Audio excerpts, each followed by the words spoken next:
السلام علیکم ورحمۃ اللہ وبرکاتہ۔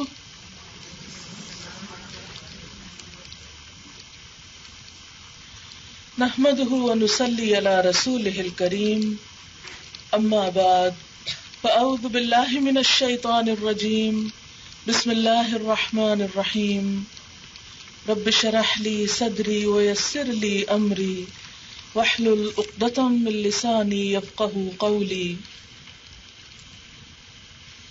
والعادیات ضبحا فالموریات قدحا فالمغیرات صبحا فأثرن به نقعا فبسطن به جمعا ان الانسان لربه لکنود وانه على ذلك لشهید وانه لحب الخير لشدید افلا يعلم اذا بعثر ما في القبور وحصل ما في الصدور ان ربهم بهم يومئذ لخبیر۔ صدق اللہ العظیم۔ شروع کرتی ہوں اللہ کے نام سے جو بے انتہا مہربان نہایت رحم فرمانے والا ہے۔ قسم ہے ان گھوڑوں کی جو پھنکارے مارتے ہوئے دوڑتے ہیں، پھر اپنی ٹاپوں سے چنگاریاں جھاڑتے ہیں، پھر صبح سویرے چھاپا مارتے ہیں، پھر اس موقع پر گرد و غبار اڑاتے ہیں، پھر اسی حالت میں کسی مجمع کے اندر جا گھستے ہیں۔ حقیقت یہ ہے کہ انسان اپنے رب کا بڑا ناشکرا ہے اور وہ خود اس پر گواہ ہے، اور وہ مال و دولت کی محبت میں بری طرح مبتلا ہے۔ تو کیا وہ اس وقت کو نہیں جانتا جب قبروں میں جو کچھ دفن ہے اسے نکال لیا جائے گا، اور سینوں میں جو کچھ چھپا ہوا ہے اسے برآمد کر کے اس کی جانچ پڑتال کی جائے گی۔ یقیناً ان کا رب اس روز ان سے خوب باخبر ہوگا۔ اس وقت میں نے آپ کے سامنے سورۃ العادیات پڑھی ہے، جس کی کل 11 آیات ہیں۔ اللہ سبحانہ و تعالی گھوڑوں کی قسم کھا رہے ہیں۔ کن گھوڑوں کی؟ جو دوڑتے ہیں۔ پھر ان کی دوڑ کی مزید وضاحت کر رہے ہیں کہ وہ دوڑتے ہیں اور اتنا دوڑتے ہیں کہ ہانپنے لگتے ہیں، گویا ان کا سانس پھول جاتا ہے۔ دوڑتے دوڑتے پھنکارے مارنے لگتے ہیں، پھر اپنی ٹاپوں سے چنگاریاں جھاڑتے ہیں، یعنی اس تیز دوڑ کی وجہ سے ان کے پاؤں کے نیچے سے آگ نکلتی ہے۔ پھر اسی حالت میں دشمن پر صبح سویرے چھاپا مارتے ہیں، گویا رات بھر دوڑتے رہتے ہیں، اپنے کام میں مگن رہتے ہیں۔ پھر اس موقع پہ گرد و غبار اڑاتے ہیں، یعنی ان کی دوڑ اتنی تیز ہے کہ ان کے دوڑنے کی وجہ سے ہر طرف گرد و غبار پھیل جاتا ہے۔ پھر اسی حالت میں کسی مجمع کے اندر جا گھستے ہیں، اپنی جان کی پرواہ بھی نہیں کرتے۔ لیکن انسان گھوڑوں کے مقابلے میں انسان اپنے رب کا بڑا ناشکرا ہے۔ کیوں؟ اس لیے کہ وہ مال و دولت کی محبت میں مبتلا ہے۔ اس کے پاس وقت ہی نہیں کہ اپنے رب کا شکر ادا کر سکے، اپنے رب کی طرف توجہ کر سکے۔ لیکن اس انسان کو جو اپنے رب کو بھولا ہوا ہے، یہ یاد رکھنا چاہیے کہ وہ وقت دور نہیں جب یہ سارا کاروبار زندگی ختم ہو کر رہ جائے گا، اور پھر ایک دوسرا روز آئے گا، ایک دوسری دنیا ہوگی جب تمام انسانوں کو دوبارہ زندہ کیا جائے گا، اور نہ صرف یہ کہ انسانوں کو بلکہ ان کے سینے کے اندر کے خیالات تک کو سامنے لے آیا جائے گا، اور ان سارے خیالات تک کا حساب لیا جائے گا۔ یقیناً ان کا رب اس روز ان سے خوب باخبر ہوگا، گویا انسان کی ساری زندگی کے حالات خود انسان کے سامنے آ جائیں گے، اور اس کا رب انسان کے ایک ایک عمل کو اس کے سامنے پیش کر دے گا، جس سے انسان جھٹلا نہ سکے گا۔ یہ تھا اس سورت کا خلاصہ۔ آئیے تھوڑی تفصیل کے ساتھ دیکھتے ہیں کہ اس سورت میں اللہ تعالیٰ دراصل ہمیں کیا سکھانا چاہتے ہیں۔ عام طور پر جب یہ سورت پڑھی جاتی ہے تو یوں سمجھا جاتا ہے کہ شاید یہ گھوڑوں کی کچھ باتیں کی جا رہی ہیں، یا پرانے زمانے کی کوئی تاریخ بیان کی جا رہی ہے، جب جنگیں میدان میں ہوا کرتی تھیں اور گھوڑے دوڑا کرتے تھے اور دشمن پہ چھاپا مارا کرتے تھے، اور پھر چند ایک باتیں انسان کی حالت کے بارے میں۔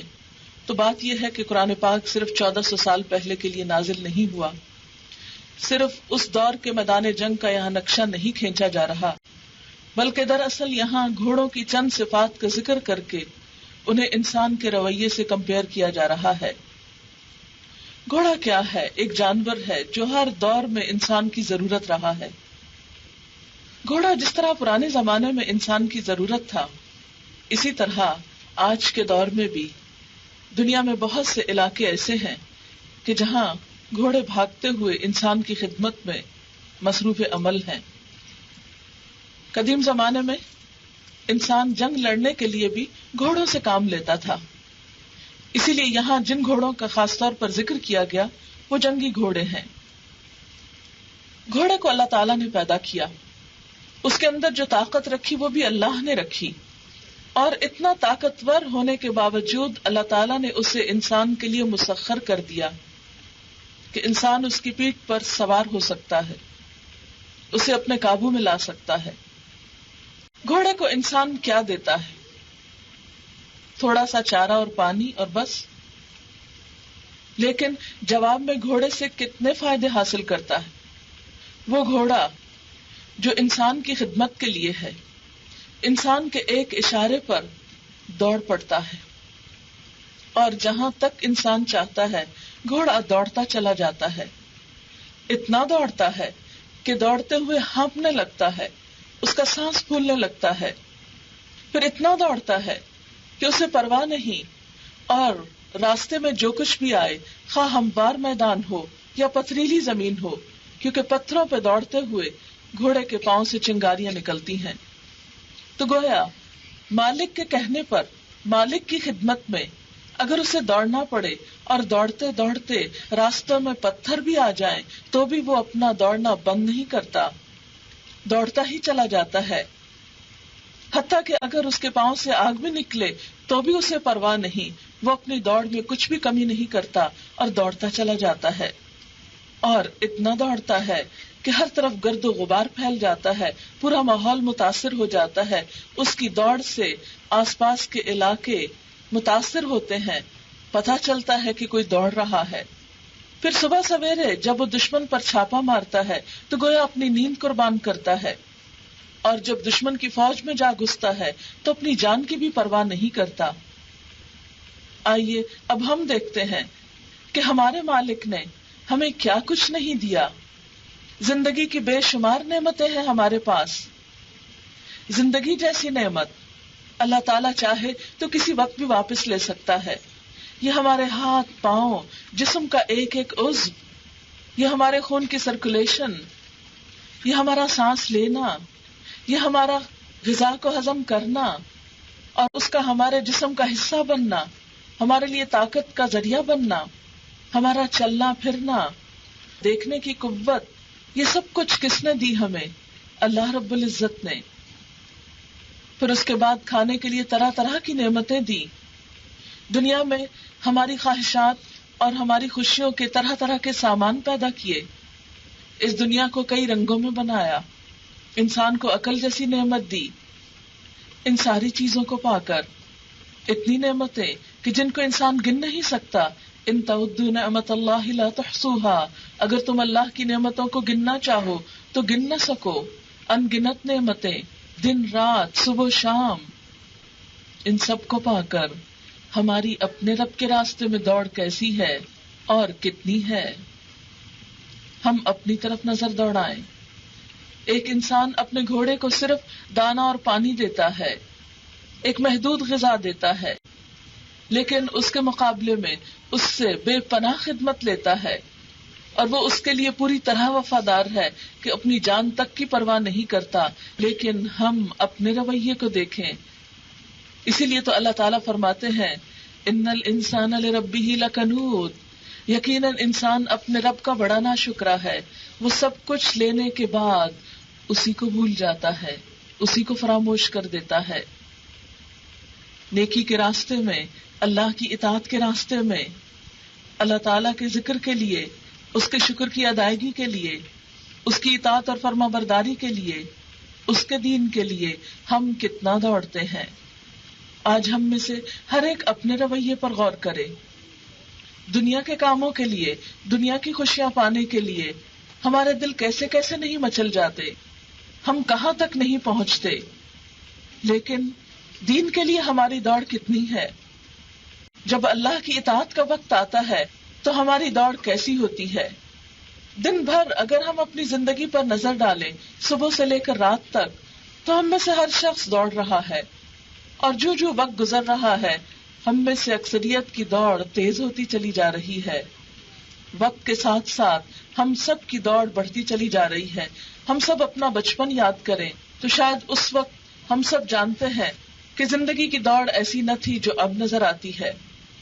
اس وقت اگر مرد زندگی کے ضروریات پوری کرنے کے لیے، اگر کاروبار کے لیے، کام کے لیے دوڑتے بھی تھے تو کم از کم عورتیں اس دوڑ میں اتنی شریک نہ تھیں۔ آج تو ماشاءاللہ خواتین بھی دنیا کمانے کی دوڑ بھی کچھ پیچھے نہیں ہیں، اور شاید مردوں سے بھی آگے بڑھ کر ہیں۔ لیکن ہم اپنے آپ سے پوچھیں کہ جب دین کی بات آتی ہے، جب اللہ کی رضا کی بات آتی ہے، جب اس کی خوشی حاصل کرنے کا وقت آتا ہے تو ہماری دوڑ کتنی رہ جاتی ہے۔ ہم دن بھر دنیا کے کام کرتے ہوئے کتنی بار اپنی سانس پھولاتے ہیں، دنیا کے کاموں میں کتنی دفعہ واقعی ہم ہانپنے لگتے ہیں کہ تیز تیز چلتے ہیں۔ صبح اٹھتے ہی جلدی جلدی ناشتہ بناتے ہیں، جلدی جلدی بچوں کو رخصت کرتے ہیں، جلدی جلدی بھاگتے دوڑتے گھر کے کام سمیٹتے ہیں، اور جلدی جلدی دوڑتے دوڑاتے گاڑیاں دوڑاتے ہم دنیا کے کاموں میں آفیسز میں پہنچتے ہیں، اپنی جابز پر پہنچتے ہیں، اور پھر دوڑتے دوڑتے گھر پہنچتے ہیں۔ پھر وہی دنیا کے کام، کھانا پینا، اور ان میں جب تھوڑا سا نمازوں کے لیے وقت آ جائے تو ہماری دوڑ کتنی ہوتی ہے، شاید وہ بھی ہم دوڑتے دوڑتے پڑ جاتے ہیں، جبکہ وہاں سکون اور اطمینان کی ضرورت ہوتی ہے۔ ہم سب اپنے رویوں پر غور کریں، دنیا کے لیے ہماری دوڑ کتنی اور آخرت کے لیے ہماری دوڑ کیسی۔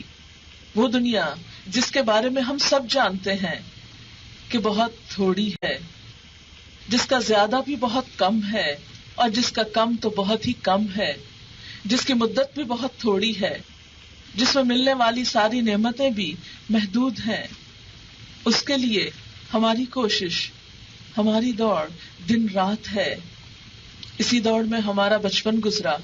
چھوٹے چھوٹے معصوم بچوں کو دیکھیں، کس طرح صبح سویرے ان کو اٹھا دیا جاتا ہے، کس طرح ان کو دوڑایا جاتا ہے اسکولوں کی طرف، کس طرح ان کو پھر ہوم ورک پہ اور کس طرح مختلف کورسز کرانے پہ ہم دن رات پریشان رہتے ہیں، کس طرح جوانی ان کی تعلیم حاصل کرتے اور دنیا کی فکر کرتے گزر جاتی ہے، اور کس طرح پھر بڑھاپا آتا ہے۔ یہ سب کچھ جتنا بھی زندگی کا وقت ہے کس دوڑ میں گزرتا ہے، کس کوشش میں گزرتا ہے۔ ہم سب جانتے ہیں کہ صرف دنیا مقصود ہوتی ہے، صرف چند دن کی زندگی کے لیے ہماری یہ ساری کوششیں ہوتی ہیں۔ لیکن بطور مسلمان ہم سب یہ جانتے بھی ہیں اور مانتے بھی ہیں کہ ہماری اصل زندگی آخرت کی زندگی ہے، جس میں ہمیں ہمیشہ ہمیشہ رہنا ہے، جہاں کسی سے یہ نہیں دیکھا جائے گا کہ اس کا نام کیا تھا، اس کا حسب نسب کیا تھا، اس کے پاس مال کتنا تھا، وہ کس خاندان سے تعلق رکھتا تھا، وہ کس ملک میں رہتا تھا، وہ کیا کرتا تھا، یہ نہیں دیکھا جائے گا۔ وہاں تو دیکھا یہ جائے گا کہ ایکم احسن عملا، کہ تم میں سب سے اچھے کام کر کے کون آیا، کس نے دنیا کی اس دوڑ میں اپنے رب کو بھی یاد رکھا، کس نے دنیا کے کمانے میں اپنے رب کی رضا کو بھی مد نظر رکھا، کس نے اس کی خوشی پانے کے لیے بھی اپنا وقت قربان کیا، کس نے اس کے راستے میں جانے کے لیے بھی کچھ دوڑ لگائی۔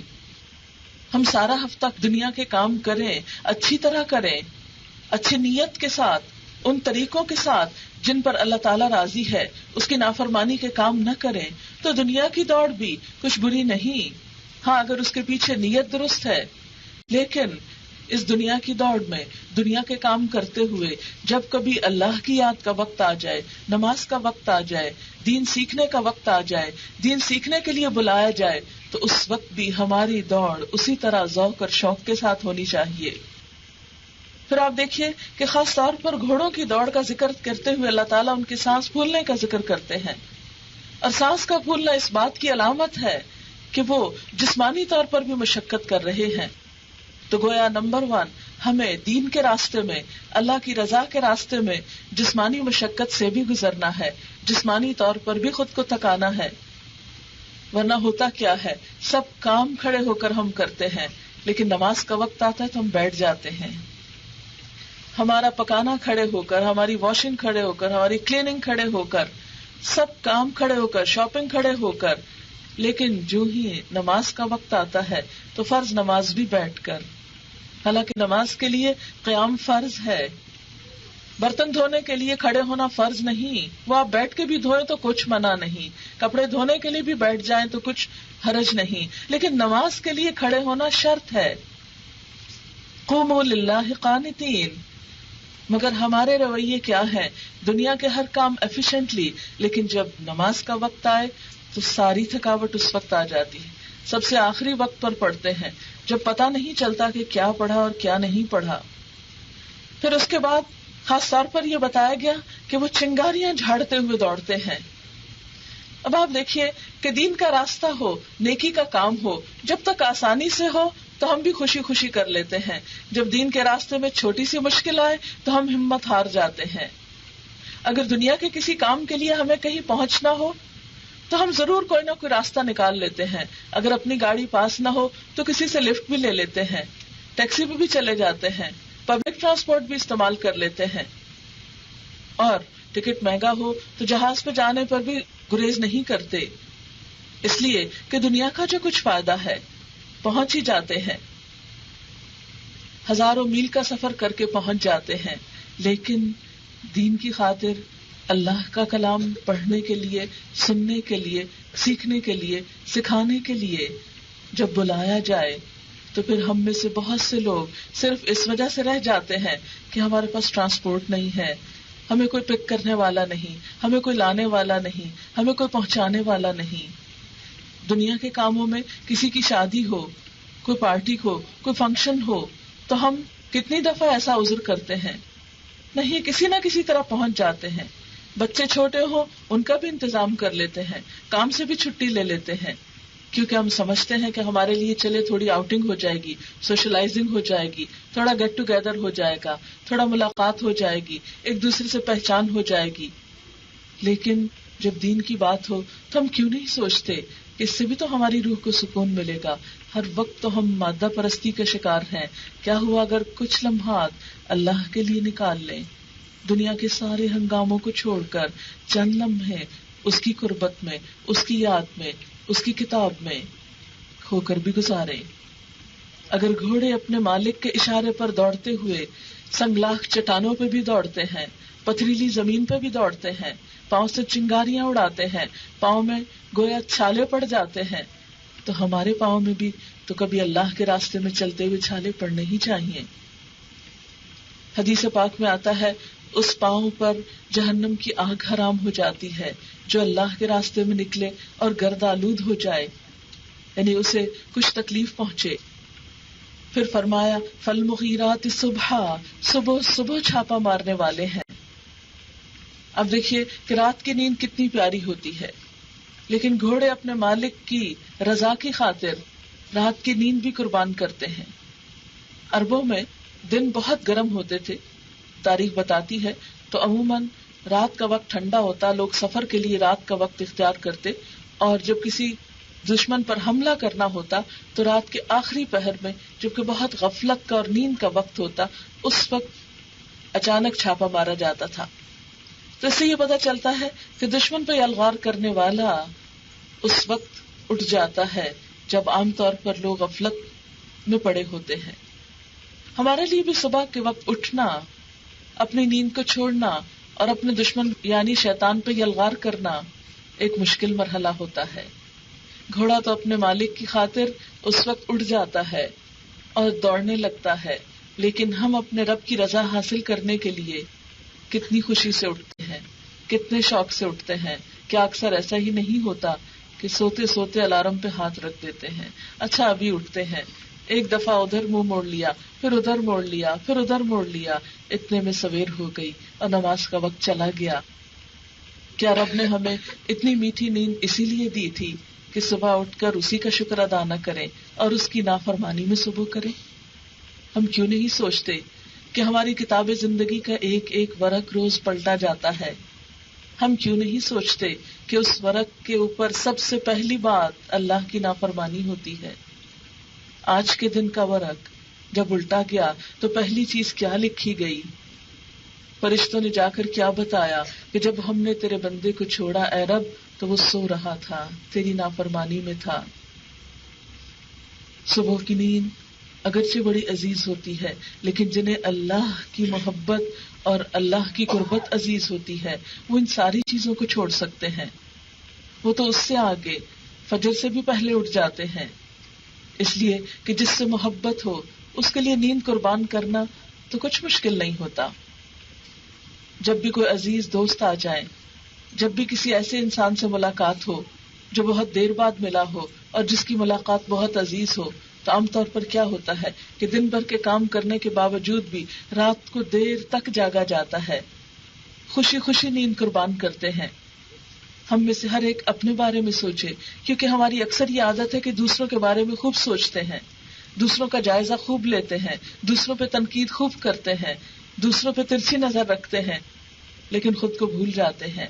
ہم میں سے ہر ایک اپنا جائزہ لے کہ ہم نے اپنے رب کی محبت میں کتنی نیندیں قربان کی۔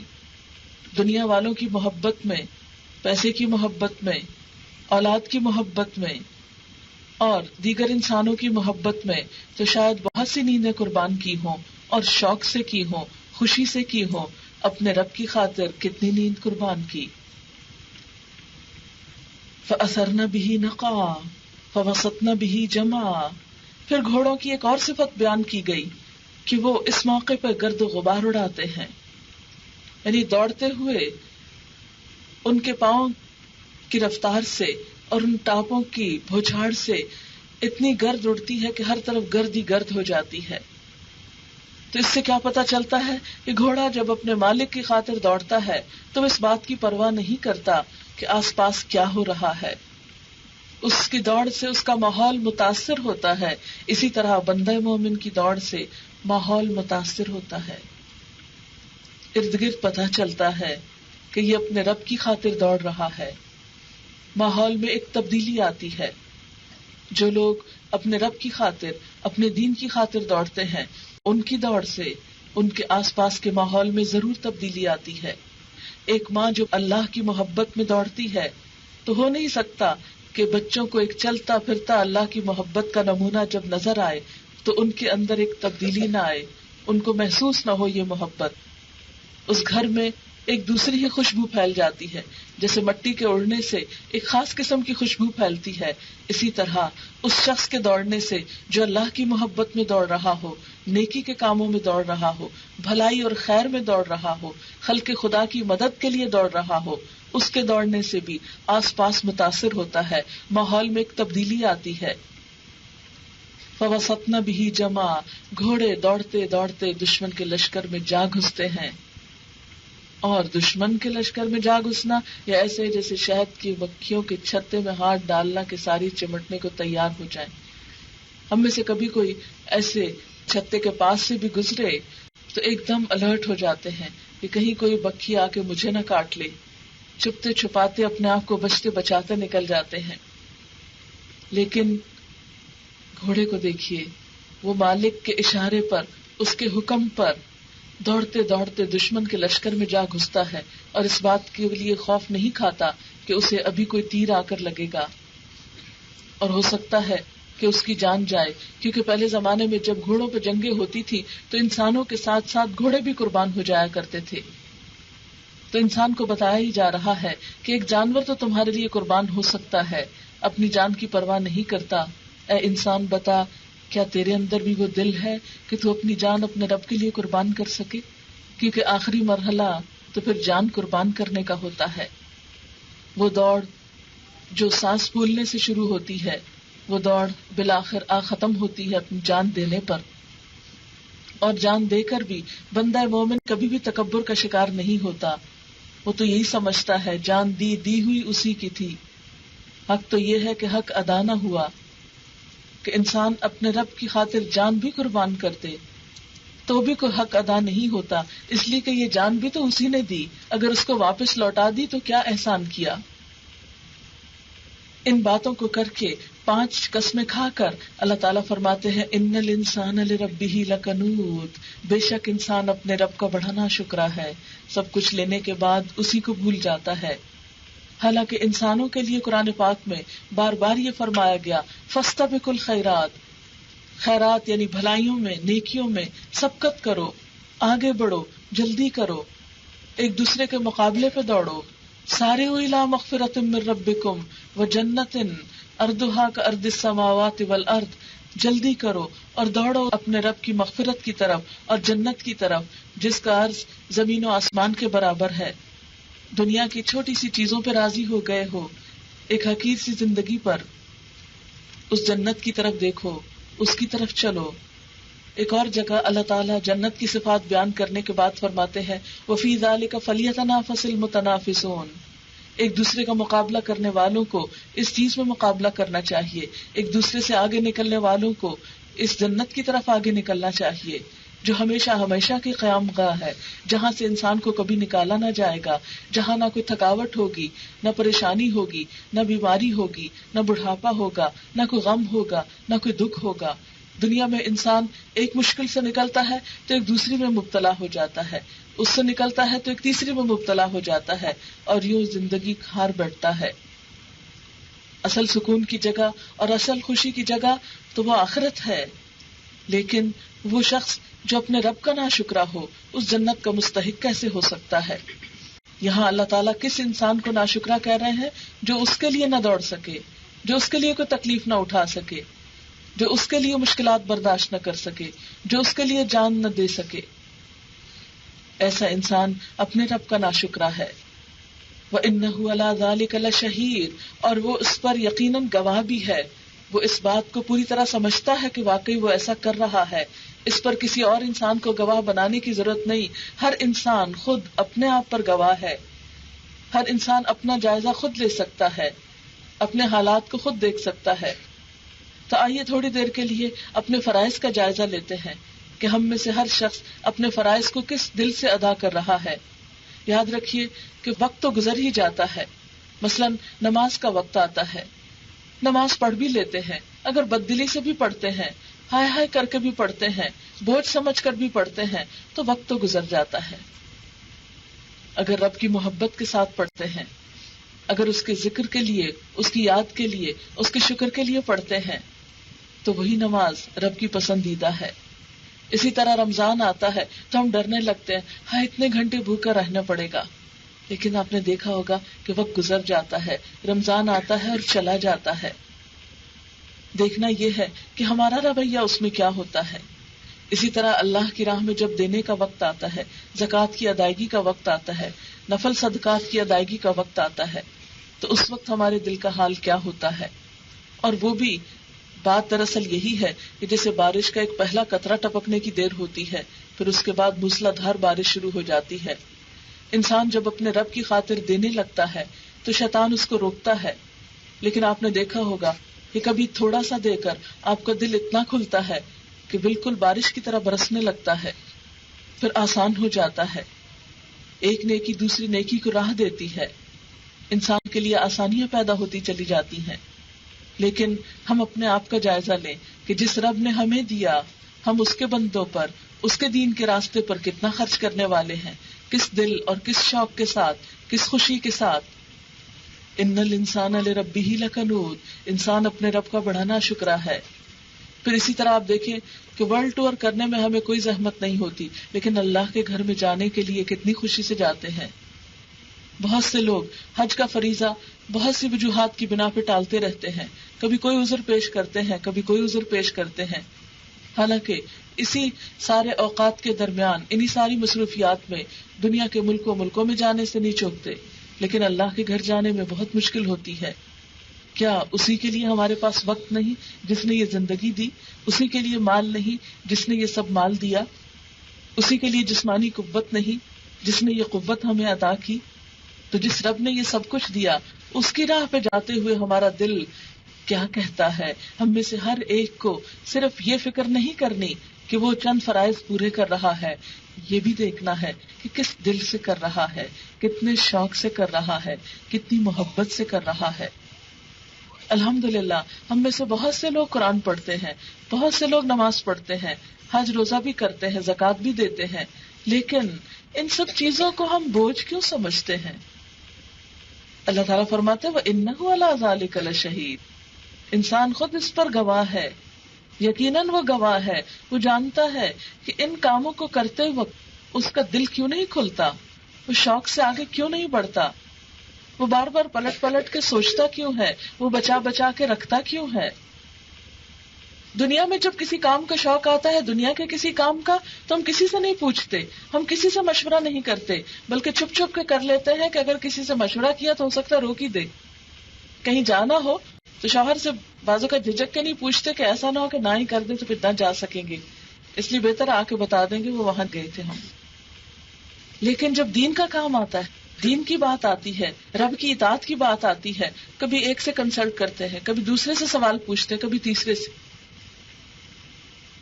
ہم میں سے بہت سے لوگ بہت سی باتیں جانتے ہوئے بھی عمل نہیں کرتے۔ کیوں نہیں کرتے؟ کیوں بار بار وہی بات سوال کرتے چلے جاتے ہیں؟ اس لیے کہ دل نہیں مانتا نا۔ جس چیز کو دل مان جائے وہ تو بس پھر پتہ چلنے کی دیر ہوتی ہے۔ کہیں سیل لگی ہو، صرف پتہ چلنے کی دیر ہے، کسی سے مشورہ کرنے کی ضرورت نہیں، فوراً پہنچ جائیں گے۔ کسی انسان سے ملاقات کا شوق ہو، کسی سے مشورے کی ضرورت نہیں، جیسے تیسے پہنچ جائیں گے۔ چائے کا شوق ہو تو کسی سے نہیں پوچھیں گے، فوراً بنا لیں گے۔ ٹیلی فون پہ گپ شپ کا شوق ہو تو انتظار کریں گے، وقت ڈھونڈیں گے کہ کس وقت سب کام ختم ہو تو پھر بیٹھ کے گپ شپ لگائیں دوستوں سے۔ تو بات یہ ہے کہ جب مال کی محبت میں، انسانوں کی محبت میں ہم دوڑ پڑتے ہیں، اللہ تعالیٰ یہی تو شکوہ کر رہے ہیں، میرے لیے کیوں نہیں دوڑتے ہو، میرا کام کیوں نہیں شوق سے کرتے ہو، میری طرف محبت سے کیوں نہیں آتے ہو، سب کچھ تو میں نے تمہیں دیا اور میری ہی طرف آنے سے کتراتے ہو۔ پھر آپ دیکھیں کہ دنیا کی خاطر ہمیں کچھ کام کرتے وقت بسا اوقات کچھ بھی شرم نہیں آتی۔ بعض اوقات اگر ہمارے پاس مال نہیں، پیسہ چاہیے تو ہم چھوٹے سے چھوٹا کام کرنے کو تیار ہو جائیں گے۔ ہم کبھی نہیں سوچیں گے کہ نہیں یہ کام تو میری حیثیت سے کم ہے، ہم کہتے ہیں چلو شکر ہے ملا تو صحیح، کم ہے یا زیادہ کچھ تو مال ہاتھ آئے گا۔ لیکن دین کا کام کرتے وقت، دین کی طرف بڑھتے وقت ہم بسا اوقات لوگوں سے ڈرنے لگتے ہیں، ہم شرمانے لگتے ہیں، لوگ کیا کہیں گے، سر ڈھانک لیا، کیا لوگ چھڑائیں گے قیامت کے دن، لوگ کیا کہیں گے، اب مسجد جانے لگی، لوگ کہیں گے اب درس سننے لگی، لوگ کہیں گے لو اب یہ بھی ملانی ہو گئی۔ لوگوں کے ڈر سے ہم اللہ کا راستہ چھوڑ دیتے ہیں۔ ان الانسان لربہ لکنود، اپنے رب ہی کے ناشکرے ہیں۔ دنیا کا کوئی کام کرتے ہوئے ہمیں جھجک نہیں آتی، جس چیز کو دل چاہتا ہے وہاں شرم نہیں آتی، لیکن اللہ کی بات کے لیے کیوں جھجک آتی ہے، کیوں شرم آتی ہے، کیوں لوگوں کا ڈر ہے؟ ہم لوگوں کے غلام کیوں ہو گئے اللہ کی اطاعت میں؟ ہمیں تو ہونا چاہیے تھا اللہ کا غلام اللہ کی اطاعت میں، لیکن ہم نے تو اللہ کی اطاعت چھوڑ کر لوگوں کی اطاعت اپنے گلے ڈال لی، لوگوں کا ڈر اپنے گلے ڈال لیا، لوگوں کی محبت اپنے گلے ڈال لی۔ حالانکہ قیامت کے دن وہ اللہ کے ہاں کچھ بھی کام نہ آئیں گے۔ کیوں؟ اس لیے کہ جب قبروں میں ڈالے جائیں گے کون ساتھ جائے گا؟ کسی ایک کا نام تو لیں جو ساتھ چلے گا۔ شوہر، بیوی، بچے، کوئی بھی نہیں، ساتھ کوئی نہیں جاتا۔ بڑی بڑی محبتوں کے دعوے کرنے والے، سب کی محبتیں دنیا تک رہ جاتی ہیں، آگے کوئی بھی نہیں جاتا۔ اور پھر افلا یعلم اذا بعثر ما فی القبور، انسان کو بھول گیا وہ وقت کہ انسان نے اپنے رب ہی کی طرف واپس جانا ہے۔ یہ دوڑتے دوڑتے ایک دن ٹھوکر کھائے گا دنیا میں اور پہنچ جائے گا ایک دوسری دنیا میں، ایسا گرے گا کہ اٹھ نہ سکے گا، پھر زمین کے اوپر نہیں زمین کے اندر پہنچ جائے گا، پھر اس کا سارا رنگ روپ، اس کی ساری شکل و صورت، دنیا کا سارا جاہ و جلال سب کچھ مٹی ہو جائے گا، وہ بھول بھلا دیا جائے گا، کوئی اس کو جانتا نہ ہوگا، کوئی اس کا نام لینے والا نہ ہوگا۔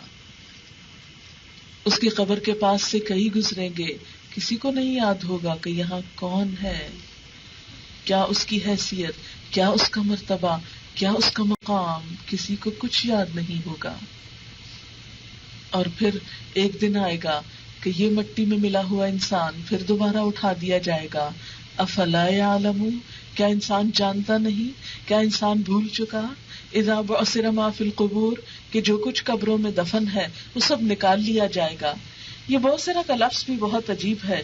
یہ لفظ عربی میں استعمال ہوتا ہے کہ کسی چیز کو زمین کے اندر کریدنے، کھودنے اور الٹ پلٹ کے کسی چیز کو نکالنے کے، کہ انسان جتنی بھی تہوں کے اندر چلا جائے. کیونکہ آپ نے دیکھا ہوگا کہ بسا اوقات دنیا میں ایک آبادی ہوتی ہے، کسی آندھی طوفان مصیبت سے مٹ جاتی، ختم ہو جاتی ہے، اتنی مٹی میں دب جاتے ہیں لوگ کہ یوں لگتا ہے جیسے یہاں کبھی آبادی تھی نہیں. پھر ایک اور قوم آتی ہے، پھر اس کے ساتھ وہی ہوتا ہے، پھر اسی طرح اور قوم آتی ہے. ابھی چند مہینے پہلے نیشنل جیوگرافک میں کچھ تصویریں آئی تھی اسقلان کے بارے میں، کہ اس کی جب کھدائی کی گئی تو ایک نہیں کئی تہذیبیں مٹی کے نیچے دبی ہوئی نظر آئیں، ایک کے اوپر ایک تہ. تو بعثر ما فی القبور کا یہی مطلب ہے کہ ایک تہ ہٹا کے وہاں جو کچھ ہے وہ نکال لیا جائے گا، پھر اگلی تہ ہٹا دی جائے گی، پھر اس کے اندر جو کچھ ہے، پھر اس کے اندر جو کچھ ہے، یا انسان کی ہڈیاں اور جسم جہاں جہاں مٹی میں گیا وہ سب کچھ وہاں سے نکال لیا جائے گا. کیونکہ خواہ انسان کو ایک جگہ بھی دفن کیا جائے، بسا اوقات ایسے واقعات ہوتے ہیں کہ انسان کی ہڈیاں کہیں سے کہیں پہنچ جاتی ہیں. سوچ کر بھی اور دیکھ کر وحشت آتی ہے، اور انسان اگر اپنے آپ کو وہاں رکھ کے سوچے، کون بچا سکتا ہے اپنے آپ کو بہنے سے یا کھونے سے یا گم ہونے سے. لیکن اللہ تعالیٰ کے لیے کچھ مشکل نہیں، واپس لا کے سب کو جوڑ کر کھڑا کر دے. ہزاروں میل پر بھی انسان کے ٹکڑے بکھر جائیں تو اللہ تعالیٰ کے لیے کچھ مشکل نہیں کہ ایک کن کہہ کے سب کو جمع کر لے. تو اللہ تعالیٰ انسان کو احساس دلا رہے ہیں، افلا یعلم اذا بعثر ما فی القبور، کیا انسان جانتا نہیں کہ قبروں میں جو کچھ ہے سب کچھ نکال کر باہر لے آیا جائے گا. وحصل ما فی الصدور، اور پورا انسان بنا کر پھر اس کے سینے کے اندر جو کچھ ہے اس سے حاصل کر لیا جائے گا. حصل کا لفظ عربی میں استعمال ہوتا ہے کسی نٹ کا شیل توڑ کر اندر سے گری نکالنے کو. جیسے بادام ہوتا ہے، اس کو توڑ کر اس کے اندر کی جو گری نکالی جاتی ہے اس کو کہتے ہیں حصلہ، یعنی کسی چیز کا لب لباب، مغز اور نچوڑ اور اس کے اندر کا کور تک نکال کے باہر لے آنا، اس کو کہتے ہیں حاصل کرنا. اردو میں بھی یہ لفظ حاصل کرنا میں استعمال ہوتا ہے. وحصل ما فی الصدور، صدور کیا؟ صدر، صدر سینے کو کہتے ہیں. سینہ دراصل کیا ہے؟ ہڈیوں کا ایک پنجرا ہے. اس کے اندر کیا ہے؟ دل ہے. دل کے اندر کیا ہے؟ انسان کے خیالات، احساسات، جذبات، محبتیں، نفرتیں، خواہشات، طمع، لالچ، جو کچھ بھی ہے سب کچھ یہی تو ہے. تو اللہ تعالیٰ فرماتے ہیں کہ وہ دن آئے گا جب سینے کے اندر جو چیز ہے اس کو نکال لی جائے گی. بالکل ایسے ہی نا کہ جیسے ہمارے سینے کی ہڈیاں کیا ہے؟ شیل کی طرح ہے، اور اس کے اندر دل کیا ہے؟ جیسے ایک نٹ ہے، جیسے ایک بادام کی گری ہے.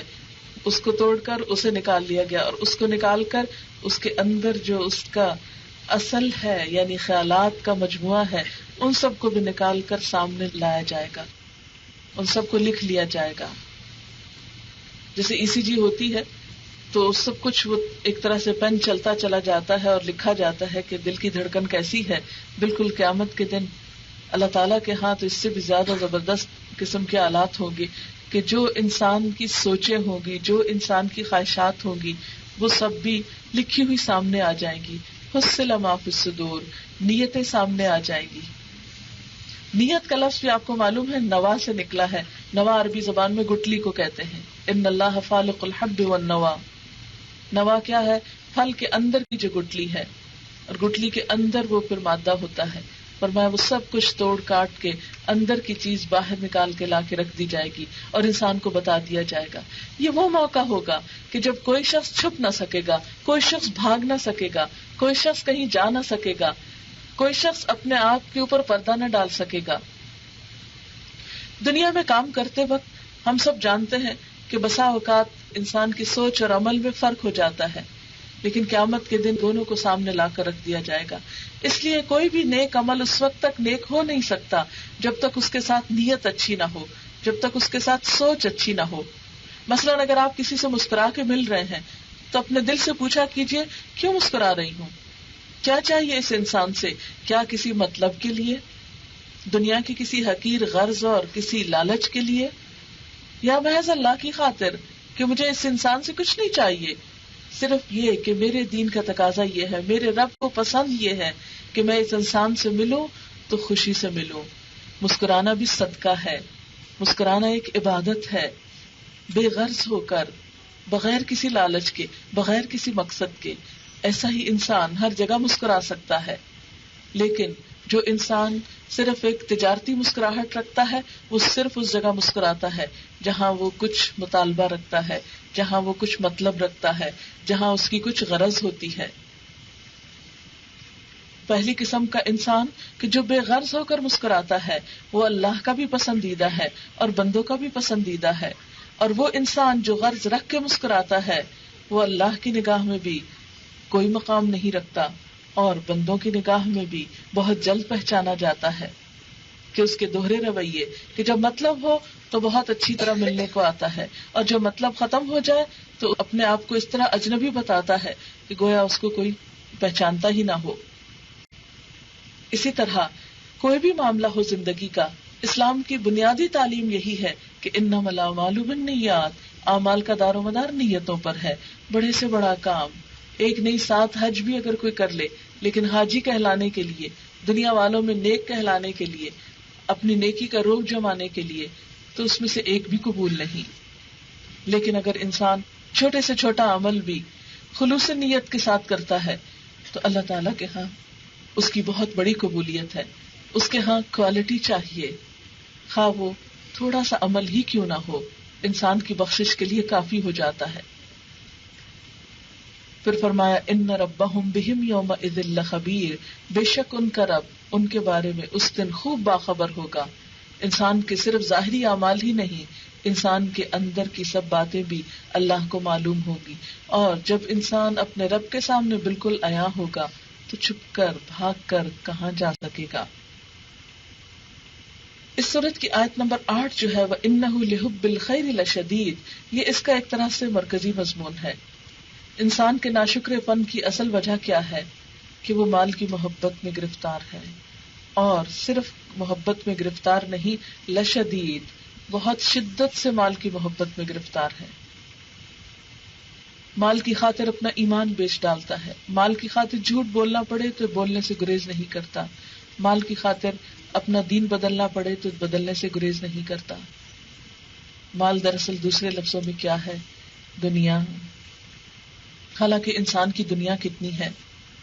نبی صلی اللہ علیہ وسلم نے فرمایا آدمی کہتا رہتا ہے میرا مال میرا مال، لیکن انسان کا مال اتنا ہے جتنا کھا کر فنا کر دے یا پہن کے پرانا کر دے یا صدقہ دے کر آخرت کے لیے ذخیرہ کر لے.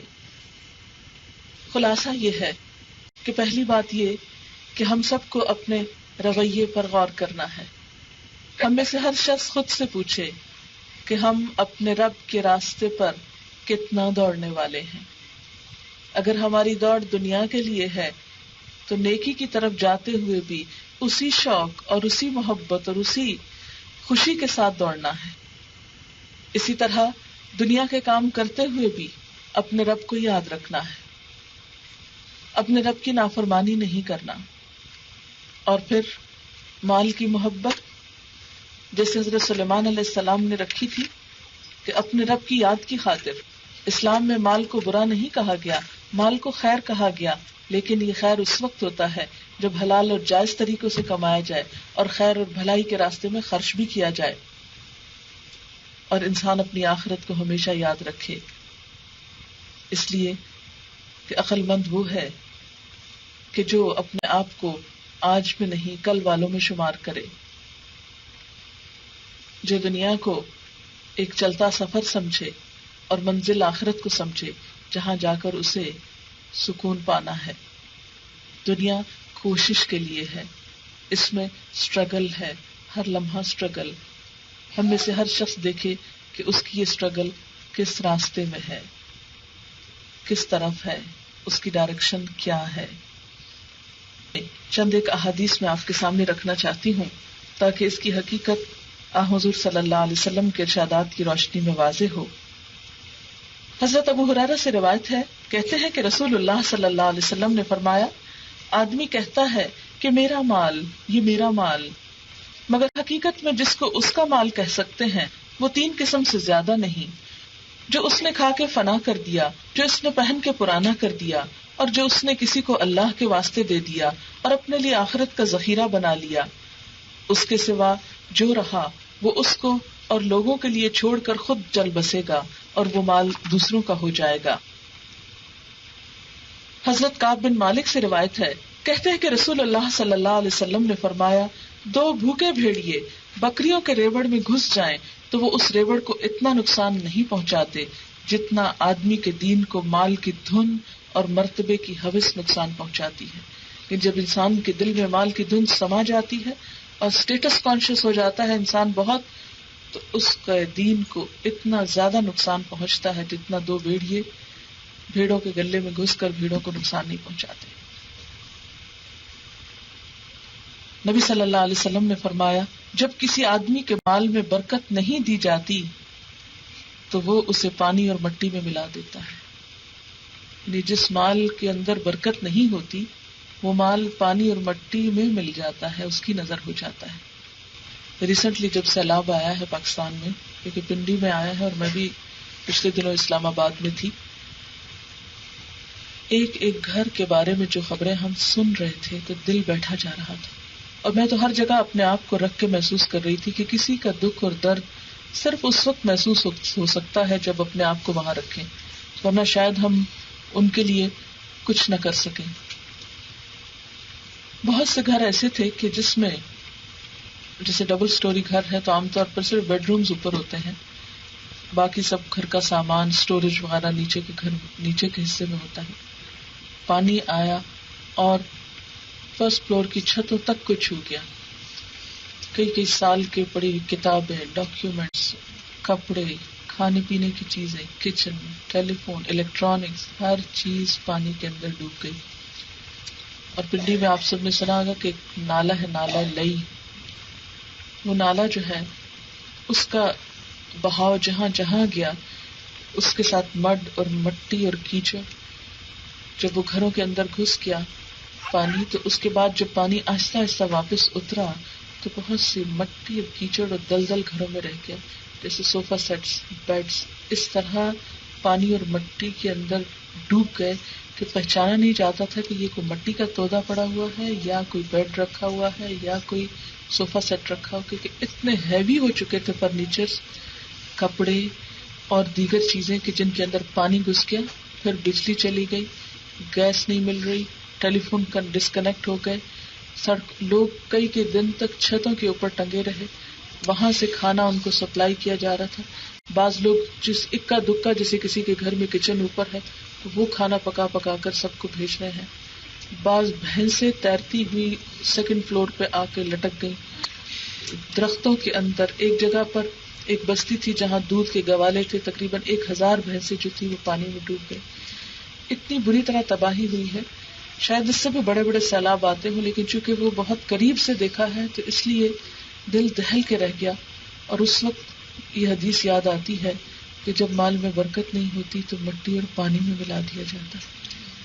اتنے سجے ہوئے گھر، کئی سالوں کی محنت، کون سوچ سکتا تھا کہ راتوں رات ایسا پانی آئے گا؟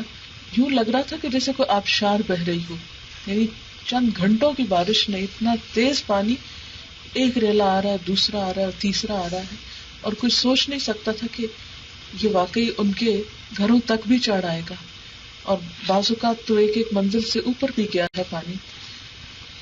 تو بات یہ ہے کہ یہ نہیں کہ نعوذ باللہ وہ لوگ کو بہت گناہ گار تھے تو اس وجہ سے ان کے ساتھ یہ ہوا۔ اللہ تعالیٰ دونوں کو آزماتا ہے، جس پہ مصیبت آتی ہے اس کی بھی آزمائش ہوتی ہے اور جن پہ نہیں آتی ان کی بھی ہوتی ہے، کہ اب یہ رویہ کیا کرتے ہیں۔ جب مصیبت آتی ہے تو اس انسان جس پر مصیبت آئی ہے اس کا رویہ کیا ہے۔ اللہ تعالیٰ کا یہ تو قرآن پاک میں وعدہ ہے کہ ہر ایک کو آزمائے گا، چاہے کوئی نیک ہے یا بد ہے، سب کو آزمائے گا۔ اس لیے یہ نہیں کہ جن کے گھر میں سیلاب آگے وہ سب بہت برے لوگ تھے تو اس لیے ان کی آزمائش ہے۔ قرآن پاک میں آتا ہے وَلَنَبْلُوَنَّكُمْ بِشَيْءٍ مِّنَ الْخَوْفِ وَالْجُوعِ وَنَقْصٍ مِّنَ الْأَمْوَالِ وَالْأَنفُسِ وَالثَّمَرَاتِ، ہم ضرور آزمائیں گے تم کو، بِشَيْءٍ مِّنَ الْخَوْفِ، خوف سے، وَالْجُوعِ بھوک سے، وَنَقْصٍ مِّنَ الْأَمْوَالِ مالوں کی کمی سے، وَالْأَنفُسِ جانوں کی کمی سے، وَالثَّمَرَاتِ اور پھلوں کی کمی سے۔ ایسے میں کرنا کیا چاہیے؟ وبشر الصابرین، خوشخبری دے دو صبر کرنے والوں کو. الذین اذا اصابتهم مصیبۃ، جب ان کو کوئی مصیبت آتی ہے، قالوا انا للہ و انا الیہ راجعون، کہتے ہیں کہ ہم اللہ کے لیے ہیں اور اسی کی طرف واپس جانے والے ہیں. اگر دوسری چیزیں چلی گئی تو ہم بھی جانے والے ہیں، اگر مال چلا گیا تو انسان بھی جانے والا ہے، رہنا تو یہاں کسی کو نہیں. اور جن کو اللہ نے بچا لیا ان کے لیے اب کیا آزمائش ہے؟ نمبر 1 یہ کہ وہ شکر گزار کتنے ہوتے ہیں کہ اللہ نے ان کو اس مصیبت سے بچا لیا، اور نمبر 2 یہ کہ وہ ان کی مدد کتنی کرتے ہیں جو اس مصیبت میں مبتلا ہو گئے. اور بسا اوقات اس بات سے دکھ ہوتا ہے کہ انسانوں کے اندر، ہمارے معاشرے میں اتنی بے حسی آ چکی ہے کہ دوسرے کی تکلیف اور دکھ کا احساس تک نہیں ہوتا. اور اس میں آپ دیکھیے کہ بہت سے ڈاکٹرز جن کے کلینکس نیچے بیسمنٹس میں تھے، ان کی کروڑوں کی مشینری برباد ہو گئی، ان کی کلینکس، دوائیاں ڈوب گئی، ہر چیز یعنی اس بری طرح تباہی ہوئی ہے. پانی جب آپ کو سوچیں کہ زلزلہ آتا ہے تو بھی چلے چھت وت گر گئے، کچھ چیزیں تو شاید بچی جاتی ہیں ڈھیروں کے نیچے سے پھر نکل آتی، لیکن جب پانی کسی جگہ پر آ جاتا ہے کوئی چیز نہیں چھپتی. اسی لیے حضرت نوح علیہ السلام کی قوم پر جب پانی کا عذاب آیا تھا تو حکم ہوا تھا ہر قسم کے جانور سوار کر لو، اور ہر قسم کے پودوں وغیرہ کی جو پنیری تھی وہ بھی، کیونکہ پوری زمین کو اس طرح ڈبو دیا گیا کہ کچھ بچا نہیں، اور دوبارہ زندگی پھر اسی سے پھوٹی کہ جو کچھ کشتی پہ سوار رہ گیا تھا. کیونکہ پانی کا عذاب سب سے سخت عذاب ہے کہ جس میں کوئی چیز بچتی نہیں، چھپتی نہیں. تو بہرحال نبی صلی اللہ علیہ وسلم نے فرمایا جب کسی آدمی کے مال میں برکت نہیں دی جاتی تو وہ اسے پانی اور مٹی میں ملا دیتا ہے. نبی صلی اللہ علیہ وسلم نے فرمایا ہر امت کے لیے ایک آزمائش ہوتی ہے اور میری امت کی آزمائش مال ہے. حضرت ابو ہریرہ سے روایت ہے کہ رسول اللہ صلی اللہ علیہ وسلم نے فرمایا جس نے دنیا حلال طریقے سے کمائی اور غرض یہ رکھی کہ بھیک مانگنے سے بچے اور اپنے گھر والوں کے گزارے کا بندوبست کرے اور پڑوسی کی خبر گیری کرے تو وہ قیامت کے دن اللہ تعالیٰ سے ایسی حالت میں ملے گا کہ اس کا چہرہ 14ویں کے چاند کی طرح چمک رہا ہوگا. یعنی مال کمانا برا نہیں، دنیا کے لیے کوشش کرنا برا نہیں، لیکن اس کے لیے غرض کیا ہے؟ نمبر 1 یہ کہ خود ہاتھ پھیلانے سے بچے، یعنی انسان کے لیے رزق حلال کمانا عبادت ہے، کیونکہ مانگ کر کھانا برا ہے. اگر کوئی شخص بھیک مانگنے سے بچنے کے لیے کماتا ہے، اپنے گھر والوں کی ضروریات کے لیے کماتا ہے اور مال سے اپنے پڑوسی کی خبر گیری کرتا ہے، یعنی صرف خود غرضی کا شکار نہیں ہوتا، صرف اپنی ذات کے لیے نہیں کرتا، دوسروں کی بھی خبر گیری کرتا ہے، تو قیامت کے دن ایسا مال کمانے والا اتنی خوبصورت حال میں اٹھے گا کہ جیسے 14ویں کا چاند چمک رہا ہو. اور جس نے کمائی تو حلال طریقے سے کی لیکن اس لیے کہ میں لوگوں سے مالداری میں بڑھ جاؤں اور ان کے سامنے اتراتا پھروں اور دکھاوے اور نام و نمود کے لیے خرچ کروں، تو اللہ تعالیٰ سے ایسی حالت میں ملے گا کہ اللہ تعالیٰ اس پر غضبناک ہوگا. کہ مال کمانے کی غرض کیا ہے؟ ایک تو انسانیت کے فائدے اور بھلائی کے لیے، اور دوسری طرف اترانے کے لیے، مال میں سبقت لے جانے کے لیے، دکھاوے کے لیے، نام و نمود کے لیے. تو ایسی صورت میں یہی مال انسان کے لیے وبال جان ہوگا. آج جب ہم اپنے معاشرے میں دیکھتے ہیں تب دیکھیے کہ سب بھاگ رہے ہیں، دوڑ رہے ہیں، کوشش کر رہے ہیں، لیکن کہیں ایسا تو نہیں کہ ہم مال جمع کرتے ہیں شادیوں میں بڑے بڑے جہیز دینے کے لیے، بڑی بڑی دعوت کرنے کے لیے، دکھاوے کے لیے. اس وقت کہیں نہ کہیں سے مال بچا بچا کے رکھا ہوا بھی نکل آتا ہے، لیکن جب کسی خیر اور بھلائی کے کام کا وقت آتا ہے تو اس وقت ہم بالکل کنگال نظر آتے ہیں. آج بھی ہمارے ہاں آپ دیکھیے کہ دنیا کی تعلیم کے لیے کہاں کہاں تک ہم اپنے بچوں کو پڑھنے کے لیے نہیں روانہ کرتے، اور کتنی کتنی یونیورسٹی کی فیس دینے کے لیے ہم گھبراتے نہیں. لیکن جو ہی دین پڑھنے پڑھانے کا معاملہ آتا ہے تو ہم سب یہ سوچتے ہیں کہ یہ سب کام جو ہے وہ فری ہونا چاہیے، اور اس کے لیے کسی قسم کی کوئی مشقت اور کوئی تکلیف ہمیں برداشت نہ کرنی پڑے. یہی وجہ ہے کہ آج ہمارے ہاں دین صرف وہ لوگ پڑھتے ہیں کہ جن کے پاس دنیا پڑھنے کے لیے پیسے نہیں، یا جو دنیا میں کوئی کام نہیں کر سکتے. یہی وجہ ہے کہ دین کے معاملے میں اور آخرت کے معاملے میں ہم پیچھے سے پیچھے رہتے چلے جا رہے ہیں. تو میری اللہ تعالیٰ سے دعا ہے کہ ہمیں اپنے دین کی بہترین سمجھ دے اور ہمیں اپنی محبت اور اپنے راستے اور اپنی خوشی کی خاطر اپنی راہ میں دوڑنے والا بنائے. اور مال کی محبت اگر ہے تو اسے بھی اپنی خاطر خاص کر لے، جیسے حضرت سلیمان علیہ السلام نے کہا تھا انی احببت حب الخیر عن ذکر ربی، کہ میں نے مال کی محبت اپنے رب کی یاد کی وجہ سے اختیار کی ہے. وآخر دعوانا ان الحمد للہ رب العالمین.